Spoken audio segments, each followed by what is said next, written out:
परीक्षा को लेकर के देश के लाखों युवाओं के लिए आज का दिन बेहद अहम है। मेडिकल कॉलेज में दाखिलों का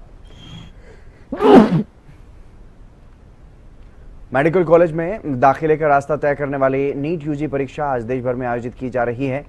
परीक्षा को निष्पक्ष और शांतिपूर्ण ढंग से संपन्न करवाने के लिए प्रशासन और सुरक्षा एजेंसियां पूरी तरह से अलर्ट। नीट यूजी परीक्षा में देश भर से 22 लाख से भी ज्यादा परीक्षार्थी शामिल होंगे। परीक्षा के सफल संचालन के लिए 3 लाख से ज्यादा कर्मचारियों की अधिकारियों की ड्यूटियां लगाई गई हैं। सुरक्षा का कड़ा पहरा है। सभी परीक्षा केंद्रों पर सुरक्षा के कड़े इंतजाम और प्रशासन की विशेष निगरानी है। और परीक्षा दोपहर 2 बजे से शुरू होगी, शाम 5:15 तक चलेगी और अब से कुछ ही देर बाद परीक्षा केंद्रों पर एंट्री जो है वो बंद हो जाएगी। संजय राठौर गुरुग्राम से हमारे साथ लाइव जुड़े हैं। और संजय, फिलहाल क्या कुछ तस्वीरें, कितनी बड़ी संख्या में छात्र पहुंचे हैं, क्योंकि परीक्षा दोबारा से करवाई जा रही है नीट की परीक्षा? जी बिल्कुल हितेंद्र, जिस तरीके से आज देश भर में कहीं ना कहीं नीट यूजी की परीक्षा है, तो लाखों जो बात करें छात्र कहीं ना कहीं अपनी किस्मत आजमाने के लिए अपने अपने सेंटर पहुंच रहे हैं। और इस समय मौजूद हूँ गुरुग्राम के सेक्टर 38 इस्लामपुर गांव में, जहां पर एक बात करें सरकारी स्कूल के अंदर जो है सेंटर बना है। और आप देख सकते हैं तस्वीरों में साफ तौर पर जो बच्चे हैं वो अपने सेंटर पहुँच रहे हैं। और साथ ही साथ कहीं ना कहीं गहन जो है बात करें सुरक्षा व्यवस्था यहाँ की गई है। सुरक्षा व्यवस्था को मद्देनजर रखते हुए पहले ही प्रशासन कहीं ना कहीं अलर्ट मोड पर था। और ऐसे में गुरुग्राम में कुल 18 सेंटर बनाए गए हैं, जहाँ पर 6800 से अधिक जो है जो कैंडिडेट हैं वो कहीं ना कहीं आज परीक्षा देते हुए नजर आएंगे। और ऐसे में अब से कुछ ही देर बाद हम बात करें यानी कि 1:30 के बाद किसी भी कैंडिडेट को सेंटर के अंदर जो है जाने की अनुमति नहीं दी जाएगी। और उससे पहले तमाम चीज़ों का विशेषकर जो है ध्यान रखा जाएगा। अपना एडमिट कार्ड, एक पासपोर्ट साइज फ़ोटो और हम बात करें एक पहचान पत्र, ये 3 चीज़ जो भी यहाँ पर कैंडिडेट आ रहे हैं उसके लिए कंपलसरी है। उसी के बाद जो है सेंटर के अंदर उसको अनुमति दी जाएगी। उसके उपरांत बात करें तो गुरुग्राम पुलिस की टीम यहाँ पर लगाई गई है, जो स्कैन कर रहे हैं और गहनता से चेकिंग के बाद तमाम जो कैंडिडेट यहाँ पहुँच रहे हैं उनको अंदर जो है प्रवेश मिल रहा है। तस्वीरों में साफ तौर पे आप देख सकते हैं कि किस तरीके से लगातार, क्योंकि समय काफ़ी कम रह गया, क्योंकि 11 बजे से 1:30 बजे तक जो भी यहाँ पर कैंडिडेट पहुँच रहे थे उनको अनुमति देने के बाद यानी कि बात करें अनुमति दी जाएगी, उसके बाद उनको अनुमति नहीं दी जाएगी। और तमाम चीज़ों पे यहाँ पर प्रतिबंध भी लगाया गया है। जिस तरीके से आप देख रहे हैं कि जो पेरेंट्स हैं किसी भी धागे को बांधकर अंदर नहीं जा सकते परीक्षा देने के लिए। और ऐसे में कहीं ना कहीं मोबाइल फ़ोन, एयरबड्स, पर्स और हम बात करें स्मार्ट वॉच, इन तमाम चीज़ों पर कहीं ना कहीं जो है प्रतिबंध लगाया गया है। धारा 163 है वो भी लागू की गई है। इस सेंटर के दायरे में यानी कि 200 मीटर के दायरे में कोई भी फोटो स्टेट की जो शॉप है वो नहीं खुलेगी। और साइबर कैफ़े की बात करूं तो उस पर भी कहीं ना कहीं प्रतिबंध लगाया गया है। तो जाहिर तौर पर कहीं ना कहीं प्रशासन ने पूरी तैयारी की थी और उसी के आधार पर अब लाखों जो युवा हैं कहीं ना कहीं वो अब अपनी किस्मत आजमाते हुए नीट की परीक्षा देते हुए नजर आएंगे। जी हाँ बिल्कुल संजय, क्योंकि अब से कुछ ही देर बाद यहाँ पर एंट्री बंद हो जाएगी और 2 बजे से जिस तरह से परीक्षा का भी आयोजन यहाँ पर होना है, परीक्षा होनी है, उसको लेकर के और क्या कुछ विशेष इंतजामात परीक्षार्थियों के लिए परीक्षा केंद्र में किए गए हैं ताकि उनको कोई परेशानी ना हो परीक्षा के दौरान? जी बिल्कुल, उनकी बात करें तमाम प्रशासन के द्वारा पहले ही जो है इंतजाम किए गए थे। पीने की पानी की जो व्यवस्था है वो यहाँ की गई है। लेकिन सबसे बड़ी बात ये है कि जो भी परीक्षार्थी यहाँ परीक्षा देगा तो सीसीटीवी की नज़र में वो अपना जो है पेपर यानी कि एग्ज़ाम देता हुआ नज़र आएगा। क्योंकि तस्वीरें मैं आपको दिखाऊंगा, क्योंकि आप देख सकते हैं कि जो पानी की व्यवस्था है वो कहीं ना कहीं यहाँ की गई है। टैंकर भी आप देख रहे हैं, वैसे भी कहीं ना कहीं बोतल के ज़रिए भी तमाम जो परीक्षार्थी हैं उनको पानी दिया जाएगा। और आप देख सकते हैं गेट पे कि किस तरीके से जो हरियाणा पुलिस के जो जवान है वो तैनात है। और जो नोटिस बोर्ड है उसमें भी आप साफ तौर पे देख सकते हैं किन चीज़ों पर कहीं ना कहीं बैन लगाया गया है। Calculator, purse, book, notebook, camera और हम बात करें mobile phone, earbuds, pen drive, bluetooth, इन तमाम चीज़ों कहीं ना कहीं जो है अवॉइड किया गया है कि अंदर इन को जो भी कैंडिडेट है वो अंदर नहीं लेके जा सकता। तो ऐसे में कहीं ना कहीं पहले ही व्यापक जो इंतजाम है प्रशासन के द्वारा कर लिए गए थे और वही एक बड़ा कारण है कि आज निष्पक्ष जो है परीक्षा हो सके, इसको मद्देनजर रखते हुए कहीं ना कहीं जो है प्रशासन पहले से ही पूरी तरीके से जो है वो अलर्ट मोड पर नजर आया था और देश भर में कहीं ना कहीं लाखों जो युवा है वो नीट की परीक्षा देते हुए अब से कुछ ही देर बाद नजर आने वाले हैं, क्योंकि 1:30 के बाद जो है इन सेंटर के अंदर कोई भी कैंडिडेट है उनको अनुमति नहीं दी जाएगी, क्योंकि पहले ही कहीं ना कहीं निर्धारित समय से पहले आने की सलाह दी गई थी, क्योंकि अलग अलग जो डिस्ट्रिक्ट से हैं वो यहाँ पर जो है परीक्षार्थी पहुंच रहे हैं। तो जाहिर तौर पर हरियाणा सरकार भी कहीं ना कहीं लगातार यही प्रयास कर रही थी कि तमाम जो भी कैंडिडेट हैं उनकी जो रोडवेज बसें हैं वो भी फ्री की गई थी प्रदेश में। जी हाँ बिल्कुल संजय, आप बने रहिएगा। अक्षय यादव महेंद्रगढ़ से हमारे साथ जुड़ गए हैं। अक्षय, फिलहाल किस तरह की तस्वीरें देखने को मिल रही हैं? क्या परीक्षार्थी पहुंच चुके हैं परीक्षा केंद्र के भीतर? बिल्कुल इंदर, मैं आपको बता दूं महेंद्रगढ़ जिले के अंदर 9 परीक्षा केंद्र हैं, जिसमें महेंद्रगढ़ ब्लॉक के अंदर 3 परीक्षा केंद्र है और जो 1:30 बजे वो एंट्री का जो लास्ट समय वो निर्धारित किया गया था। तो अब कुछ ही समय के बाद जो एंट्री है वो बंद हो जाएगी और अधिकतर जो छात्र हैं वो महेंद्रगढ़ जिले से संबंध रखते हैं जो इन परीक्षा केंद्रों के अंदर परीक्षा दे रहे हैं। तो अधिकतर छात्र हैं वो परीक्षा के लिए परीक्षा केंद्रों के अंदर प्रवेश कर चुके हैं। महेंद्रगढ़ के जो 3 परीक्षा केंद्र हैं इनके अंदर जो बाकायदा जो आसपास है इनको जो हरियाणा रोडवेज के माध्यम से बस स्टैंड से जो रोडवेज बसों के माध्यम से उनको परीक्षा केंद्र तक पहुंचाया गया। उसके बाद जो कड़ी जो सुरक्षा अब की बार जिला प्रशासन के द्वारा की गई है और परीक्षा केंद्र के करीब 500 मीटर बाहर जो पुलिस के द्वारा जो नाकेबंदी की गई है उसके अंदर किसी भी वाहन को जो प्रवेश है वो नहीं दिया जा रहा। साथ ही जो परीक्षार्थी परीक्षा के अंदर जा रहे हैं उनकी पहले बाकायदा फिक्सिंग हो रही है, उसके बाद पूर्ण रूप से जो चेकिंग करके मेटल डिटेक्टर का भी इस्तेमाल किया जा रहा है ताकि कोई भी इलेक्ट्रॉनिक गैजेट है वो परीक्षार्थी अंदर ना लेके जाए। उसके बाद बायोमेट्रिक होती है, बायोमेट्रिक के बाद जो परीक्षा केंद्र है उस बाकायदा हर एक परीक्षा केंद्र के बाहर जो उनकी जो लगाई गई है कि अपने रोल नंबर के हिसाब से अपनी जो सीटिंग प्लान है वो देख सकते हैं और बाकायदा जो हर एक बेंच है उसके ऊपर जो परीक्षार्थी उसका नंबर अब की बार जिला प्रशासन के द्वारा अंकित किया गया ताकि परीक्षार्थी को किसी भी प्रकार की जो समस्या ना आए और नकल रहित परीक्षा करवाने के लिए जिला प्रशासन के द्वारा ड्यूटी मजिस्ट्रेट उनकी नियुक्ति की गई है। साथ ही फ्लाइंग स्क्वाड है जो डीसी महेंद्रगढ़ की निगरानी के अंदर उसके वो भी निगरानी करने के लिए इन परीक्षा केंद्रों का दौरा करेगा और कुल 9 परीक्षा केंद्र महेंद्रगढ़ के अंदर जिनके जो परीक्षा है वो कुछ ही देर में ये शुरू होने वाली है। 2 बजे परीक्षा शुरू होगी और 5:15 है उस पर ये परीक्षा ये समाप्त होगी। अब की बार जो 15 मिनट का अतिरिक्त समय है वो इस परीक्षा के लिए दिया गया। साथ ही जो दिव्यांग अभ्यर्थी है उनको 1 घंटे का जो अतिरिक्त समय वो दिया जाएगा और उनकी जो परीक्षा 6:15 के ऊपर जो खत्म होगी। किसी भी परीक्षार्थी को परीक्षा खत्म होने के बाद परीक्षा के पहले जो सेंटर छोड़ने की अनुमति वो नहीं होगी। तो इसको लेकर जो तमाम तैयारियां जिला प्रशासन के द्वारा पहले ही पूरी कर ली गई थी। कल नारनौल के अंदर बाकायदा एक प्रशिक्षण जो कार्यक्रम है वो भी आयोजित किया गया था जिसमें तमाम जो इंडिविजुलेटर की बात की जाए या ड्यूटी पर रहने वाले स्टाफ की बात की जाए उनको किस प्रकार से जो नेट की जो परीक्षा देने के वाले परीक्षार्थी आएगा उसके साइन करवाने हैं, किस प्रकार से उनकी कॉपियों के ऊपर खुद साइन करने हैं, वो तमाम जो प्रशिक्षण का कार्य है वो कल ही पूरा कर लिया गया था और अधिकतर जो छात्र परीक्षा केंद्र के अंदर प्रवेश कर चुके हैं। अब परीक्षा केंद्रों के बाहर जो ऐसी कोई अच्छी खासी जो भीड़ है वो दिखाई नहीं दे रही क्योंकि 11 से 1:30 बजे का जो काफी लंबा समय वो परीक्षा के जो अभ्यर्थी उनके लिए दिया गया था। और तीनों परीक्षा के अंदर बात की जाए तो महेंद्रगढ़ के राजकीय महिला महाविद्यालय में जो 20 जो कमरे उनके अंदर इस परीक्षा का आयोजन किया जाएगा। इसी प्रकार जो राजकीय महाविद्यालय उसी के अंदर भी 20 कमरे और मॉडल जो संस्कृति स्कूल है उसके अंदर जो 15 कमरे हैं उसके अंदर इस परीक्षा का आयोजन किया जाएगा।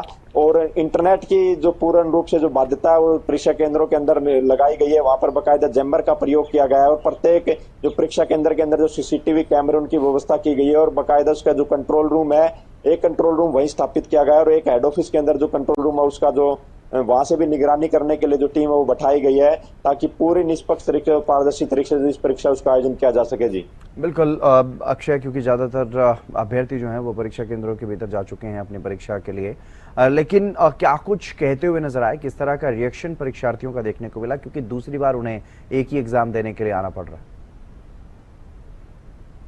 परीक्षार्थियों से हमने बातचीत की, उनका कहना है कि अब की बार उनको उम्मीद है कि पूरी पारदर्शी तरीके से ये परीक्षा है इसका आयोजन किया जाएगा और जिस प्रकार के बंदोबस्त सेंटर पर उनसे बातचीत कर रहे थे तो उन्होंने कहा कि जिस प्रकार के अब की बार बंदोबस्त है उनको देखते हुए ये लगता है कि अब की बार ज्यादा समस्या उनको नहीं उठानी पड़ी। साथ ही दोबारा उनको परीक्षा देने के लिए आना पड़ा, इसको लेकर भी हरियाणा सरकार के द्वारा एक विशेष कदम उठाया गया और जो नीट की परीक्षा देने वाले जितने भी परीक्षार्थी थे उनके लिए हरियाणा रोडवेज की जितनी भी बसें वो निःशुल्क की गई। वो केवल अपना एडमिट कार्ड दिखाकर अपने जो परीक्षा केंद्र तक हरियाणा रोडवेज के माध्यम से पहुंच सकते थे। इसको लेकर भी जो परीक्षार्थी उन्होंने संतुष्टि जाहिर की और उनका कहना था कि इस पहल से जो कहीं ना कहीं उनको जो परेशानी का सामना भी नहीं करना पड़ा। बाकायदा जो स्पेशल बसें हैं, जैसे महेंद्रगढ़ बस स्टैंड से जो कॉलेज है वो करीब 2.5 से 3 किलोमीटर की दूरी पर पड़ता है, तो उसको लेकर किसी भी प्रकार की समस्या ना आए, इसको लेकर हरियाणा रोडवेज के द्वारा जो विशेष जो बसें उनका परिचालन अब की बार किया गया था, ताकि इन परीक्षार्थियों को किसी प्रकार की समस्या ना हो। और बाकायदा जो बसें वापस उनको अब जब परीक्षा खत्म होगी उसके बाद बस स्टैंड व उनके जो घर है वहां तक पहुंचाने का कार्य करेंगी। और इसी के अलावा जो उनके जो परिजन आते हैं जो वाहन लेकर आए, उनके जो ठीक जो तीनों परीक्षा केंद्र उनके सामने महेंद्रगढ़ लघु सचिवालय, साथ में जो बद्रवाल सिटी, वहां पर पार्किंग की जो व्यवस्था उनके लिए की गई है। और परिजनों के लिए और विद्यार्थियों के लिए गर्मी का मौसम है, तो ऐसे में देखते हुए जो पानी की व्यवस्था वो की गई है। और अगर बिजली जाती है तो बीच के अंदर तो वहां पर अल्टरनेटर की व्यवस्था है, जनरेटर की व्यवस्था है, वो जिला प्रशासन के द्वारा की गई है कि परीक्षा के दौरान जो पंखे हैं या अन्य जो बिजली के उपकरण, लाइट हो, उनकी किसी भी प्रकार की समस्या का अगर कोई कट भी लगता है तो उसके अंदर जो उनको समस्या का सामना ना करना पड़े, इसको लेकर कल से ही लगातार तैयारी कर रही थी। सुबह महेंद्रगढ़ एसडीएम से बात हुई तो उन्होंने भी कहा गया था कि जो तमाम ये तैयारियां जो गर्मी के मौसम को देखते हुए उनके ध्यान में है और उनको पूर्ण रूप से जो पूरा हो किया गया है। बाकायदा जो एक्स्ट्रा जो जनरेटर की व्यवस्था वो भी जिला प्रशासन की तरफ से की गई है। जी बिल्कुल। संजय लगातार गुरुग्राम से बने हुए हैं। संजय, अगर बात करें अभिभावकों की, क्योंकि दूर दराज से जो लोग पहुंचते हैं उनके अभिभावक भी उनके कुछ साथ में होते हैं, उनके लिए क्या कुछ विशेष इंतजाम किए गए हैं ताकि वो भी आराम से तब तक कहीं आराम कर सकें जब तक उनका जो बच्चा है वो पेपर देगा, परीक्षा देगा? बिल्कुल, जिस तरीके से हम बात करें तो हरियाणा भर में हरियाणा रोडवेज की जो बसें हैं वो फ्री तो की गई थी, लेकिन उसके साथ साथ जिन केंद्रों पर तमाम जो अभी विद्यार्थी जो हैं परीक्षा देने पहुंच रहे हैं तो उनके लिए विशेष इंतजाम किए गए थे, ना कि परिवार के लिए। साफ तौर पे जो बच्चे यहाँ परीक्षा देने के लिए पहुंच रहे हैं तो जाहिर तौर पर उनकी हरियाणा रोडवेज की जो बसें थी वो फ्री थी, और उसके साथ साथ जब एग्जाम सेंटर के अंदर वो जाएंगे तो उनको लेकर कहीं ना कहीं रिफ्रेशमेंट भी कहीं ना कहीं प्रशासन के द्वारा, क्योंकि प्रदेश के अलग अलग जिले से तमाम जो है जो कैंडिडेट है वो पहुंच रहे हैं, तो जाहिर तौर पर आसपास के इलाके में क्योंकि धारा 163 भी लागू की गई है तो जाहिर तौर पर 2 या 2 से अधिक कोई भी लोग यहाँ पर इकट्ठा नहीं हो सकते। और इसके साथ साथ मैं बात करूँ तो गुरुग्राम के पुलिस की तरफ से 400 से अधिक जो जवान है वो तैनात किए गए, क्योंकि 18 सेंटर, अलग अलग सेंटर के ऊपर जो है पुलिस की पैनी नजर रहने वाली है। तो और वहीं पर जिला प्रशासन के द्वारा ड्यूटी मजिस्ट्रेट हैं वो नियुक्त किए गए हैं, जो कि बीच बीच में निरीक्षण करते हुए नजर आएंगे। तो हरियाणा पुलिस के या गुरुग्राम पुलिस के जो आला अधिकारी हैं वो भी कहीं ना कहीं तमाम सेंटरों पर बीच बीच पर कहीं ना कहीं निरीक्षण करते हुए नजर आएंगे। तस्वीरों में साफ तौर पे आप देख सकते हैं ये वो एरिया है जहां पर सेंटर बनाया गया है। आप देख सकते हैं कि जो अभिभावक के साथ जो भी कैंडिडेट यहाँ पहुंच रहा है तो वो अपना जो है रोल नंबर यहाँ चेक करेगा, उसके बाद जो कैंडिडेट है वो अंदर जाएगा और जो परिवार के अन्य सदस्य हैं वो यहाँ से दूर चले जाए, क्योंकि 200 मीटर के दायरे में किसी को भी रुकने की अनुमति नहीं है, क्योंकि प्रदेश सरकार ने साफ कर दिया था कि निष्पक्ष हम बात करें पारदर्शिता के साथ साथ जो परीक्षा है ये अच्छे से हो सके, इसमें किसी भी प्रकार की कोई भी दखलंदाजी या फिर कोई खलल ना हो, इसको मद्देनजर रखते हुए पहले जो है तमाम इंतजाम किए गए थे। और पहले ही तमाम लोगों से अपील की गई थी कि इस परीक्षा को मद्देनजर रखते हुए जो सरकार की तरफ से या प्रशासन की तरफ से जो नियम लागू किए गए उनकी वो पालना करते हुए नजर आए। जी बिल्कुल, नियमों की पालना यहाँ पर करवाई जा रही है, पुलिसकर्मियों की तैनाती की गई है, तमाम इंतजाम किए गए हैं संजय। लेकिन बात अगर परीक्षार्थियों की करें, परीक्षार्थी जैसे ही परीक्षा केंद्रों के भीतर जा रहे थे उनसे आपकी बातचीत हुई होगी, किस तरह का उनमें मानसिक स्थिति देखने को मिली है? क्योंकि दोबारा एक ही पेपर को देने के लिए आना पड़ रहा है। कुछ परीक्षार्थियों ने निराशा भी इसे लेकर के जाहिर की, क्योंकि मजबूरी है दोबारा से पेपर देने आना, लेकिन निराशा या मायूसी कहीं ना कहीं देखने को मिल रही है परीक्षार्थियों में, छात्रों में। क्या आप उसी संख्या में इस बार पहुंचे हैं परीक्षा देने के लिए छात्र, या फिर कम पहुंचे? जी बिल्कुल, हम परीक्षार्थियों की बात करें तो जितने अधिक से अधिक जो है वो यहाँ पहुँच रहे हैं और कहीं ना कहीं उनके चेहरे पे एक मुस्कान ज़रूर नज़र आ रही कि वो कहीं ना कहीं एक बार फिर नीट का एग्ज़ाम दे रहे हैं। तो जाहिर तौर पर कहीं ना कहीं काफ़ी उत्साह उनके अंदर नज़र आ रही थी, क्योंकि इससे पहले वो नीट का पेपर दे चुके थे, लेकिन एक बार फिर वो इस पेपर को कहीं ना कहीं उत्साहित नज़र आ रहे थे और साफ तौर पर यही कहना था कि हम पॉजिटिव हैं और कहीं ना कहीं पहले की तरह इस पर भी कहीं ना कहीं परीक्षा हमारी बेहतर जाएगी और उसके बाद जो रिजल्ट होगा वो देखने लायक होगा। तो कहीं ना कहीं परीक्षा केंद्र पर तमाम जो परीक्षार्थी है वो जरूर पहुंचे, लेकिन जब ये एग्जाम खत्म हो गया यानी कि 5:15 पर तमाम जब परीक्षार्थी बाहर आएंगे तो उनके चेहरे पर साफ देखा जा सकता है कि उनसे बात करेंगे तो जाहिर तौर पर वो बताएंगे कि किस तरीके का ये एग्जाम रहा, कितना कॉन्फिडेंट थे वो पहले से ही, इन तमाम चीजों को लेकर तब बात की जाएगी। जी बिल्कुल, आप नज़र बनाए रखिएगा संजय, और अक्षय आप भी नज़र बनाए रखिएगा। फिलहाल के लिए बहुत शुक्रिया आपका। नीट परीक्षा को लेकर के सुरक्षा के किए गए हैं। गुरुग्राम पुलिस मुस्तैद है, तो तस्वीरों में साफ तौर पे आप देख सकते हैं गुरुग्राम में कुल 18 सेंटर बनाए गए हैं जहां पर आज नीट की जो है परीक्षा होनी है, उसको मद्देनजर रखते हुए पहले ही प्रशासन ने पूरे इंतजाम कर लिए थे। 6,800 से अधिक जो बच्चे हैं आज कहीं ना कहीं वो अपना जो है एग्जाम देते हुए नजर आएंगे। गुरुग्राम पुलिस के आला अधिकारी भी मेरे साथ है, मैं उन्हीं से बात कर रहा हूँ। सर, आज नीट का एग्जाम है और इसको लेकर गुरुग्राम पुलिस कितनी मुस्तैद है? देखिए, आप जैसे आपने ही बताया कि आज नीट का एग्जाम है, इसको लेकर गुरुग्राम पुलिस द्वारा हमारे सीपी साहब और डीसी वेस्ट हमारे ने क्लियर इंस्ट्रक्शन है कि बच्चों किसी तरह की परेशानी ना हो।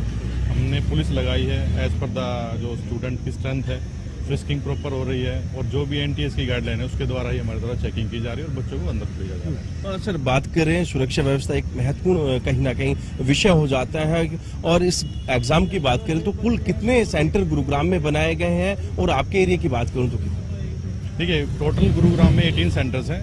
वेस्ट जोन में 10 सेंटर बनाए गए, बाकी अदर जोन्स में बाकी के 8 सेंटर्स हैं और वेस्ट में पर्टिकुलर हम जब बात करें यहाँ पे 10 सेंटर है टोटल। सर, आप भी कहीं ना कहीं निरीक्षण करते हुए नजर आ रहे हैं, हर एग्जाम सेंटर पे जा रहे हैं, किस तरीके की व्यवस्था आपको नजर आ रही है? बच्चों के अंदर किस तरीके का उत्साह देखते हैं? नहीं, बच्चों में बिल्कुल कॉन्फिडेंट है बच्चे, जो भी मैंने यहाँ पे देखा, और उनको किसी भी तरह की हमारी तरफ से प्रशासन की तरफ किसी तरह की परेशानी नहीं है। प्रॉपर फ्रिस्किंग हो रही है, ब्रीफिंग है उनकी, और पुलिस को भी पहले से ब्रीफ किया गया था कि क्या क्या चीजें उनके द्वारा चेक की जाएंगी ताकि बच्चों को किसी तरह की परेशानी ना हो। सर, धारा 163 भी लागू कर दी गई है, 2 या 2 से अधिक कोई भी लोग इकट्ठा नहीं हो सकते। कोई शरारती तत्व आता है तो उससे निपटने के लिए पुलिस का क्या एक्शन? बिल्कुल, हमने अलग से भी लॉ एंड ऑर्डर के लिए 4 जो है पुलिस पर्सनल जो हर एक सेंटर के साथ अटैच किए हुए हैं। अगर ऐसी भी कोई भी स्थिति आती है तो हमारे द्वारा तुरंत कार्रवाई की जाएगी इसके। हाँ, तो बिल्कुल मेरे साथ है गुरुग्राम पुलिस के एसीपी साहब, जिन्होंने साफ तौर पे यही कहा है कि कोई भी हुड़दंगी आएगा उसको बख्शा नहीं जाएगा। साथ ही साथ हरियाणा पुलिस की कहीं ना कहीं चाक चौबंद व्यवस्था के बीच में आज गुरुग्राम में 6,800 से अधिक शिक्षार्थी जो है वो कहीं ना कहीं परीक्षा देते हुए नजर आएंगे। गुरुग्राम से कैमरामैन राहुल के साथ संजय राठौर। नीट एग्ज़ाम की लेकर एंट्री लगातार जारी है और आप देख सकते हैं प्रोसेस के थ्रू और बच्चों की जो है एंट्री की जा रही है। उनके आधार कार्ड को चेक किया जा रहा है, उनके एडमिट कार्ड को चेक किया जा रहा है, उसके बाद ही उनको प्रवेश दिया जा रहा है। कुछ विद्यार्थी यहाँ पर पहुँचे हैं, वो लगातार अपने सेंटर को देख रहे हैं और उसके बाद ही उन लोगों की एंट्री होगी। यहाँ पर लगातार मॉनिटरिंग कर कर ही लगातार उनके जो चेक कर कर उनको अंदर एंट्री दी जा रही है। क्या प्रोसेस होता है, कुछ पूछते हैं। जनाब, बच्चों की एंट्री किस आधार पर, क्या चीज़ें देखकर उनकी एंट्री की जा रही है? आधार कार्ड देखा जा रहा है, हाँ, 2 फोटो देखे जा रहे हैं, हाँ, रोल नंबर देखा जा रहा है। हाँ। क्या क्या चीज़ें नहीं ले जाने की अनुमति? कुछ भी नहीं ले जाना सिवाय आधार कार्ड के हाँ, और एडमिट कार्ड के। ठीक, बिल्कुल। एग्ज़ाम देने आए हैं बेटा? Yes sir. हाँ, कैसी तैयारी है? अच्छी है। बिल्कुल, बच्चे बड़े उत्साहित हैं और साफ तौर पर कह रहे हैं कि अच्छी तैयारी है और वो लोग एग्ज़ाम देने पहुँचे हैं। आपको बता दी कि आधार कार्ड, 2 फोटोकॉपी होनी चाहिए। उसके बाद भी यहाँ किसी भी व्यक्ति को खड़ा होने के लिए अनुमति नहीं दी जा रही है। अब लगातार लोग आ रहे हैं क्योंकि जाहिर सी बात है, सिर्फ 1:30 बजे तक का समय है अंदर एंट्री करने का। जो समय है 2 बजे से और 5 बजे तक का समय रहेगा। कुछ बच्चे यहाँ पर हैं। एग्ज़ाम देने आए हैं बेटा, आप लोग एग्ज़ाम देने आए हैं? हाँ जी। कैसी तैयारी है आपकी? सही है। पिछली बार जो पेपर लीक हुआ था उसके बाद मनोबल कोई कम हुआ था क्या? सर, एक बार एड्रेस देख। हाँ बिल्कुल, लगातार बच्चे हैं कि उनको पता है समय की बड़ी पाबंदी है, 1:30 बजे तक की एंट्री है। वो लगातार यहाँ पर पूरे अगर मैं शहर की बात करूं तो 2 और पूरे डिस्ट्रिक्ट की बात करूं तो 8 सेंटर बनाए गए हैं। तकरीबन 2300 बच्चे हैं वह एग्ज़ाम सेंटर में आज बैठेंगे और लगातार प्रशासन पूरी तरह मुस्तैद है। हरियाणा पुलिस के जवान पूरी तरफ आपको खड़े मिलेंगे और हर व्यक्ति को यहाँ पर खड़ा होने की परमिशन नहीं है। धारा 144 लगाई गई है, दुकानें सारी बंद है। उन्होंने साफ तौर पर कह दिया है कि एग्ज़ाम सेंटर में किसी भी तरह की लापरवाही, किसी तरह की कोताही बर्दाश्त नहीं होगी। 2 बजे से 5 बजे तक का एग्ज़ाम रहेगा। उस बीच में सभी दुकानों को बंद करा दिया गया है। लगातार पुलिस के आला अधिकारी लगातार यहाँ पर, पुलिस आयुक्त या फिर पुलिस कमिश्नर लगातार यहाँ पर पहुँच रहे हैं और अपनी जो सुरक्षा जो घेरा है उसका पूरी तरह से जायज़ा लेते नज़र आ रहे हैं। और यहाँ पर जो पहला सेंटर है उसके बाद बिल्कुल जस्ट यहाँ पर थोड़ी सी दूर में ही दूसरा सेंटर बनाया गया है। चौक पर भी पुलिस आपको लगातार दिखेगी, बैरिकेड्स हैं, लगातार व्हीकल को आने की बिल्कुल अनुमति नहीं है। जो बाहरी व्हीकल हैं उनको वहीं पे रोक दिया गया है। इस तरह के बैरिकेड यहाँ पर लगाए गए हैं, उन्हीं लोगों को अंदर अनुमति दी जा रही है। जो गाड़ी अगर आ रही है तो जाहिर सी बात है वो एग्ज़ाम सेंटर में कोई अधिकारी होगा, उसी की उसको कार्ड देखकर, उनका आइडेंटिटी कार्ड देखकर ही उन लोगों को अनुमति दी जा रही है। तो मैं आपको बता दूं कि 1:30 तक ही एंट्री रहेगी। जैसे कि अधिकारियों ने बताया है कि उनका आधार कार्ड, एडमिट कार्ड, 2 फोटो देखकर ही उन्हें एंट्री दी जा रही है। किसी भी तरह का कोई भी सामान ले जाना एग्जामिनेशन सेंटर में पूरी तरह से अवैध है, यानी प्रतिबंधित है। उनको किसी भी तरह का कोई भी सामान नहीं लिया जा रहा। उनके पेरेंट्स या अन्य कोई भी व्यक्ति आ रहा है तो उनको साफ तौर पर यहाँ बैठने की पूरी तरह अनुमति नहीं है। उनको अलग बोल दिया गया है कि आप 100 मीटर जो भी एग्ज़ाम सेंटर है उससे 100 से 200 मीटर आप जाकर वहाँ बैठें, यहाँ पर नहीं बैठ सकते हैं। लगातार पुलिस उन्हें हटा रही है, लगातार उनसे रिक्वेस्ट कर रही है। और हरियाणा न्यूज़ भी ये कहता है कि अगर बच्चों का एग्ज़ाम पूरी तरह से शांतिपूर्ण देना है तो जो सरकार के द्वारा, प्रशासन के द्वारा जो भी गाइडलाइन बनाई गई है उसे इम्प्लीमेंट किया जाए।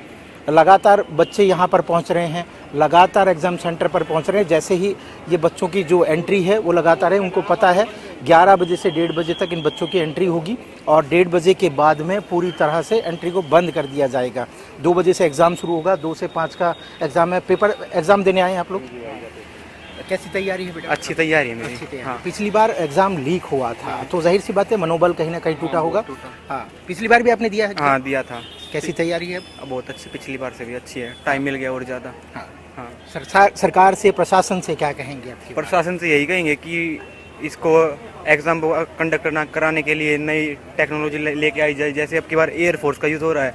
एयरफोर्स का काम ये नहीं है कि पेपर सप्लाई करे, उसको बॉर्डर पे खड़ा रहना है, ना कि ये पेपर सप्लाई करे। इससे अच्छा हमारे पुलिस प्रशासन या कोई नई यूनिट बनाई जाए जो इस पेपर को कंडक्ट करे। जैसे यूपीएससी का एक बार भी पेपर लीक नहीं हुआ। मैंने यूपीएससी का भी पेपर दिया था, एनडीए का, मेरा भी क्वालिफाइड है। उसका पेपर एक बार भी लीक नहीं हुआ पूरे लाइफ टाइम में अभी तक। वहाँ पे जैसे कि यहाँ पे क्लास में ना तो कोई जैमर्स हैं ना और कुछ है, वहाँ पे सारी सुविधाएं होती है। जैमर्स लगाए होते हैं, अगर आप मोबाइल भी ले जाओगे अगर गलती से तो वे मोबाइल चलेगा नहीं क्लास में। हाँ, बट यहाँ पे सब कुछ काम कर सकता है अंदर। कुछ खामियां हैं, इसको मतलब दुरुस्त किया जाए। हाँ, बिल्कुल।